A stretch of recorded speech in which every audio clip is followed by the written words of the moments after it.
శ్రీ గురుభ్యో నమః, శ్రీమాత్రే నమః. Welcome to VMK astro numerology channel.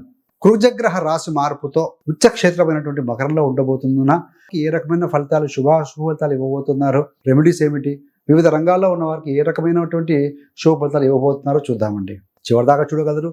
నచ్చితే లైక్ చేయండి, 10 మంది బంధుమిత్రులకు షేర్ చేయగలరు. మరి తులారాశి వారికి సంబంధించి ద్వితీయ సప్తమాధిపతి కుజుడు 4వ స్థానంలో 4th హౌస్లో ఉన్నారు. 4వ స్థానం అంటే గృహం, ఇల్లు, వాహనము, ప్రాపర్టీ, హార్ట్, హృదయం, గౌరవం. ఈ 4-5 విషయాలు ఎక్కువగా మార్పులు ఉంటాయండి.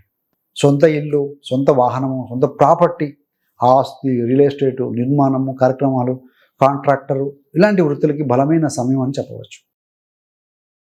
మరి రిజిస్ట్రేషన్స్, ఫ్లాట్స్, భూమి తగాదాల పరిష్కారానికి కూడా మంచి యోగమైన కాలం అని చెప్పవచ్చు అండి. అలాంటివి ఏమైనా ఉంటే 4వ స్థానం తల్లి ఇస్తుంది, గృహశాంతి ఇండికేట్ చేస్తుంది. తల్లి ఆరోగ్యము, మానసిక స్థితి మీద కూడా కాస్త ప్రభావం చూపించే అవకాశం ఉంటుంది. సో ఇంట్లో ఏంటంటే రూల్ ఎవరికి అన్న సైలెంట్ టెన్షన్ ఉంటుంది. ఎవరో ఒకరు డామినేట్ చేస్తూ ఉండొచ్చు. సో కుజుడు 4లో ఉన్నారు కాబట్టి డామినేటింగ్ వాతావరణం ఉంటుంది. పబ్లిక్ ఇమేజ్ ఎలా ఉంటుంది, పాలిటిక్స్లో ఎలా ఉంటుందంటే రాజకీయాల్లోకి రావాలనుకున్న తులారాశి వారికి ఇది శక్తివంతమైన ఎంట్రీ టైం అని చెప్పాలండి వాస్తవంగా. మరి ఒకవేళ గ్రామ సొసైటీ స్థాయి నుంచి పబ్లిక్ వర్క్ మొదలు పెడితే మీకు గొప్ప పేరు వస్తుంది. చిన్న స్థాయి నుంచి పబ్లిక్లోకి వర్క్లోకి వెళ్ళండి, సేవ మీదకి వెళ్ళండి.